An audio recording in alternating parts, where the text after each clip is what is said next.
नमस्कार, खबरों का पंचनामा देख रहे हैं आप। मैं हूं आपके साथ पूजा। हम लेकर आए हैं देश और दुनिया की 5 बड़ी खबरें, जिस पे चर्चा के लिए मेरे साथ स्टूडियो में मौजूद हैं कैपिटल टीवी के editor in chief doctor Manish Kumar. Doctor साहब, बहुत बहुत स्वागत है आपका। धन्यवाद। सबसे पहले नजर हेडलाइंस पर। वाइब्रेंट गुजरात में आज पीएम मोदी का मेगा शो। पीएम ने ग्लोबल ट्रेड शो का किया उद्घाटन। गूगल, माइक्रोसॉफ्ट के सीईओ की मौजूदगी। यूएई के राष्ट्रपति के साथ किया भव्य रोड शो। अयोध्या में प्राण प्रतिष्ठा को लेकर तैयारियां तेज। पीएम मोदी ने मंत्रियों को किया सचेत। कहा, आस्था दिखाए लेकिन एग्रेशन नहीं। तो शिवपाल यादव ने खर्चे को लेकर उठाए सवाल। इंडिया अलायंस में सीट के बंटवारे पर मंथन जारी। महाराष्ट्र को लेकर गठबंधन की हुई आज अहम बैठक। शिवसेना ने रखी 23 सीटों की डिमांड। फिर मुश्किल में पड़ा लालू परिवार। Land for job scam case में ईडी ने दाखिल की चार्जशीट। राबड़ी देवी, मीसा भारती समेत कई बड़े नाम शामिल। 16 जनवरी को होगी अहम सुनवाई। इंडिया के साथ पंगा, मालदीव को पड़ा महंगा। मालदीव में सियासी भूचाल, खतरे में सरकार। राष्ट्रपति के खिलाफ अविश्वास प्रस्ताव लाने की तैयारी हुई तेज। खबरों की शुरुआत में सबसे पहले बात वाइब्रेंट गुजरात में पीएम मोदी के मेगा शो की। गुजरात की राजधानी गांधीनगर में आज ग्लोबल ट्रेड शो और 10 से 12 जनवरी तक वाइब्रेंट गुजरात ग्लोबल समिट का आयोजन होगा। कार्यक्रम के पहले दिन पीएम मोदी ने आज ग्लोबल ट्रेड शो का उद्घाटन किया। आज सुबह पीएम मोदी ने गांधीनगर में तिमोर लेस्ते के राष्ट्रपति और मोजाम्बिक के राष्ट्रपति के साथ द्विपक्षीय बैठक की। साथ ही दुनिया की 5 बड़ी कंपनियों के सीईओ के साथ पीएम मोदी की द्विपक्षीय बैठक हुई। साथ ही पीएम मोदी का गांधीनगर में भव्य रोड शो भी किया गया। इस दौरान उनके साथ संयुक्त अरब अमीरात के राष्ट्रपति भी मौजूद रहे। इतना बड़ा भव्य रोड शो, वो भी यूएई के राष्ट्रपति के साथ, उन्होंने क्यों किया? देखिए, प्रधानमंत्री मोदी जादूगर हैं। एक तरफ इजराइल के साथ खड़े हो जाते हैं, सबसे पहले बयान भी देते हैं हमास के खिलाफ, और यूएई जो एक बहुत ही प्रोमिनेंट इस्लामिक कंट्री है, उसके राष्ट्रपति के साथ रोड शो भी होता है। ये पाकिस्तान के टेलीविजन चैनलों को देखिए, चक्कर घिरनी हो रहे हैं सब लोग। बोले ये क्या है? ये प्रधानमंत्री मोदी ये किस तरह से ये सारी चीजें कर पाते हैं? 133 डिप्लोमेट्स, राष्ट्राध्यक्ष, बड़े बड़ी कंपनी के सीईओज, वो गुजरात के एक स्टेट फंक्शन में। बताइए, ये कोई दूसरा चीफ मिनिस्टर भी देखिए, इंडिया वाले सब क्या कर रहे हैं? किसी के दिमाग में इतनी बड़ी योजना किसी स्टेट को लेकर के क्या थीम रखा है? गेटवे टू द फ्यूचर, रास्ता है भविष्य की ओर। और जिस तरह का इंफ्रास्ट्रक्चर गुजरात में आपने तैयार किया है, क्या कहते हैं, इन्वेस्टमेंट कहां आता है? जहां इन्वेस्टर्स के पैसे एक तो सुरक्षित हो और दूसरा उसको मुनाफा मिले, वही तो कैपिटल लोग इन्वेस्ट करते हैं। प्रधानमंत्री का यह मॉडल है। गुजरात में जो कुछ हो रहा है, दुनिया के बड़े बड़े मुल्क इस तरह का कार्यक्रम, इन्वेस्टर समिट नहीं करवा सकते। यही खासियत है प्रधानमंत्री मोदी में कि वो विकास के लिए एक अलग रास्ता उन्होंने गुजरात के जरिए, कम से कम बाकी मुख्यमंत्रियों को उसका 10% भी वो करना सीख ले, देश जो है काफी तरक्की कर लेगा। जी, तो पीएम मोदी गुजरात दौरे पर है, तो वहीं रामनगरी अयोध्या में तैयारियां जोरों शोरों से जारी है। तैयारियों का जायजा लेने सीएम योगी आज एक बार फिर अयोध्या पहुंचे। पीएम मोदी ने अयोध्या में बन रहे राम मंदिर की प्राण प्रतिष्ठा कार्यक्रम को लेकर मंत्रियों को खास करके सचेत किया है। कैबिनेट की बैठक में मंत्रियों को कई सख्त निर्देश पीएम मोदी ने दिए थे। पीएम मोदी ने कहा है कि आस्था दिखाए लेकिन एग्रेशन नहीं। तो वहीं राजनीति भी जमकर जारी है। विपक्ष की बयानों की लिस्ट लंबी होती जा रही है। अब शिवपाल यादव ने खर्चे को लेकर सवाल खड़े किए हैं। पीएम मोदी कह रहे हैं कि आस्था दिखाए, एग्रेशन नहीं, लेकिन विपक्ष जो है वो एग्रेसिव मूड में ही नजर आ रहा है। ये कौन है ये शिवपाल यादव? खर्चे पे सवाल उठा रहे हैं। शर्म नहीं आती इन लोगों को? सफाई में बॉलीवुड से डांसर्स को लेकर के यहां पे ठुमके लगवाते थे सरकारी पैसे से, तब उनको पैसे का एहसास नहीं था?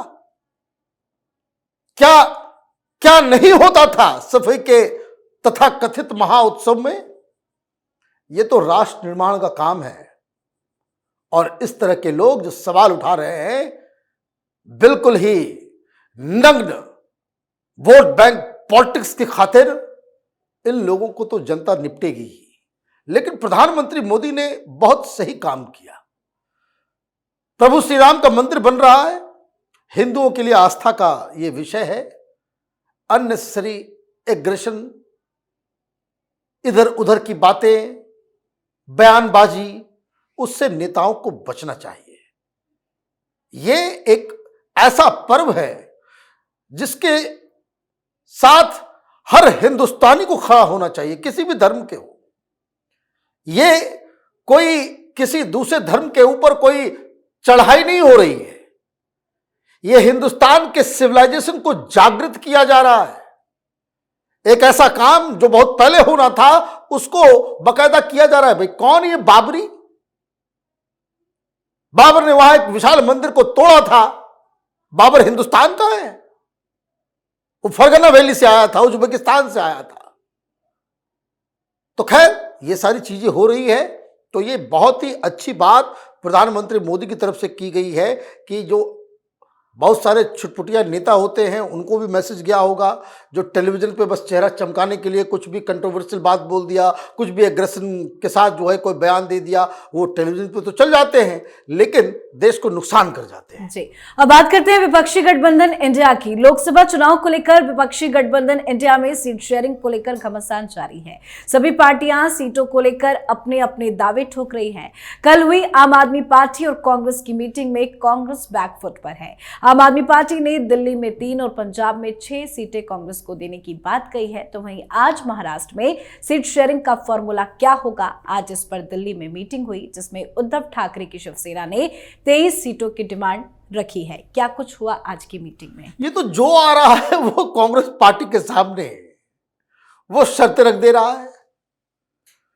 भाई निगोशिएशन हो रहा है, ये जाकर के कह दे रहे हैं कि भाई आपको कांग्रेस पार्टी को ही ये लोग कह रहे हैं। आम आदमी पार्टी ने कहा भाई 3 ले लो। भाई एहसान कर रहे हो, पंजाब में 6 ले लो। और उसके बदले में अब जो कहानी सामने आई है, अरविंद केजरीवाल 4 और राज्यों में सीटें मांग रहे हैं। कौन कौन? पंजाब और दिल्ली के अलावा गुजरात भी मांग रहे हैं। वहां तो उन्होंने एक घोषणा भी कर दी। वो गोवा में भी मांग रहे हैं, हरियाणा में भी मांग रहे हैं, और एक नया लिस्ट आ गया है, असम में भी मांग रहे हैं। अब जब मांगने का काम चल ही रहा है भाई, अब उद्धव ठाकरे आ गए। केजरीवाल गया था तो भरूच के सीट की घोषणा करने के बाद वो गया। उद्धव ठाकरे और उनके नेता वो पहुंच रहे हैं निगोशिएशन के लिए, तो वो उन्होंने पहले ही साउथ मुंबई में एक उम्मीदवार डिक्लेयर कर दिया। ये आखिर हो क्या रहा है? ये कोई घमासान, ये किस तरीके से कांग्रेस पार्टी इन सब चीजों को मैनेज करेगी? ये तो बिल्कुल ऐसा लग रहा है कि ये लोग गठबंधन नहीं बना रहे हैं, ये आपस में कुश्ती लड़ने की तैयारी में जुटे हुए हैं। जी, तो एक तरफ विपक्षी गठबंधन इंडिया की मुश्किलें खत्म होने का नाम नहीं ले रही, तो दूसरी तरफ लालू परिवार की भी मुश्किलें बढ़ती जा रही हैं।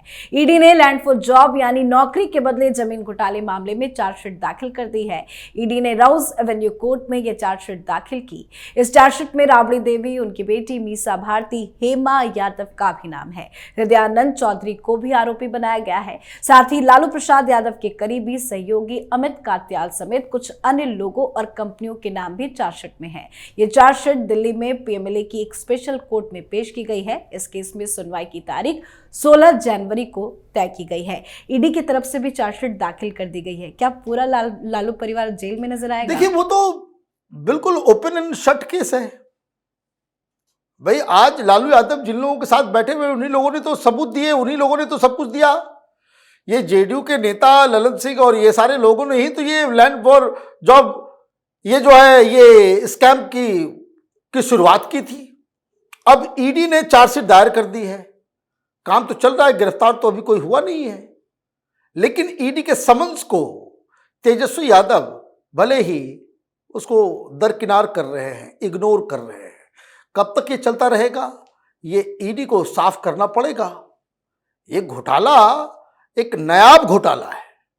जैसे केजरीवाल नए तरीके से घोटाला करता है, लालू यादव का भी एक नया घोटाला, नए तरीके का घोटाला था कि जब वो रेल मंत्री हुआ करते थे तो जिनको जॉब चाहिए तो उससे कैश नहीं लेना है, जमीन ही लिखवा लो, बाद में फिर देखा जाएगा। तो इस तरह के 200 से ऊपर जमीन के बारे में पता चला है एजेंसियों को, जो नौकरी पाए और अपनी जमीनों को लालू यादव के परिवार या उनसे जुड़ी हुई कंपनियों को सौंप दिया सस्ते दाम में, या पैसा लिया या नहीं लिया, कागज पे बहुत ही कम दामों में उसको अंकित करके डाला गया। तो ये केस तो चलना चाहिए ही, और इसीलिए इसमें मुसीबत अभी खत्म नहीं होने वाली है। जी, आज की आखिरी खबर में आपको बताएंगे कि इंडिया के साथ पंगा मालदीव को पड़ा कितना महंगा।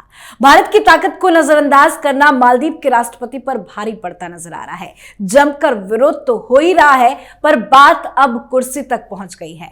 मालदीव की नई सरकार पर संकट के बादल मंडराने लगे हैं, क्योंकि विपक्षी दल उनके खिलाफ अविश्वास प्रस्ताव लाने की मांग कर रहा है। मालदीव में संसदीय अल्पसंख्यक नेता अली अजीम ने पीएम मोदी के खिलाफ अपमानजनक टिप्पणी मामले में मौजूद सरकार को घेरा है। उन्होंने राष्ट्रपति को हटाने के लिए कदम उठाने का आह्वान किया है। इसके लिए उन्होंने अविश्वास प्रस्ताव लाने की भी मांग कर दी है। क्या मालदीव की सरकार अब खतरे में आ गई है? देखिए, वहां की अब राजनीति भी जो है इस मुद्दे को लेकर के बड़ी हो गई है। ये वहां पे जो सरकार है वो चीन की पिट्ठू सरकार है। आप ये समझिए, ये लाल लाल ड्रेस पहनकर, टी शर्ट पहनकर, एंटी इंडिया स्लोगन के साथ ये लोग सरकार में आए। लेकिन अब ये जब से ये वाकया हुआ है तो इनके जो अपोजिशन में जितने लोग हैं और जनता है उनको मौका मिल गया। कैसा तो होता नहीं किसी भी समाज में कि भाई चाइना जो है वो, अभी देखिए चाइना ने इतना ज्यादा इनके ऊपर कर्जा दे दिया है कि उनके जीडीपी का 31% कर्ज जो है वो चाइना से ही आ रहा है। और चाइनीज को लेकर के वहां पे अब लोग, उनको समझ में आ गया है ये गेम। जिस तरह से श्रीलंका फंसा, जिस तरह से पाकिस्तान फंसा, कई सारे Latin American countries, African countries, वो चाइना के कर्ज में इतने दब जाते हैं, फिर वो फ्री होकर के कोई डिसीजन नहीं ले पाते। उस तरह का माहौल वहां बनता चला जा रहा है। और इस नाजुक मौके पे राष्ट्रपति चले गए चीन, ये और इनके लिए एक कैटलिस्ट की तरह काम कर रहा है विपक्ष के लिए कि वो उनके ऊपर हमला करे, चाइनीज दलाल बता करके उनके ऊपर जो है सारी राजनीति को फोकस किया जाए। तो ये मालदीव के 3 बड़बोले नेता की वजह से, जैसे कैसे हिंदुस्तान में बहुत सारे बड़बोले नेता हैं जिनको कोई समझ में आता नहीं है, वो ट्वीट करना शुरू कर देते हैं, उसकी वजह से पूरी की पूरी सरकार फंस गई है। इस्तीफा तो हो गया, लेकिन इस्तीफा देने के बाद विपक्ष को और मौका मिल गया है कि जिससे ये लोग नो कॉन्फिडेंस मोशन लाने की तैयारी में जुट गए। बहुत बहुत धन्यवाद समझाने के लिए। धन्यवाद। खबरों का पंचनामा में आज के लिए फिलहाल इतना ही। देश विदेश की बाकी खबरों और उनके सटीक एनालिसिस के लिए देखते रहे कैपिटल टीवी। हमें लाइक कीजिए, शेयर कीजिए और कैपिटल टीवी को सब्सक्राइब कीजिए। नमस्कार।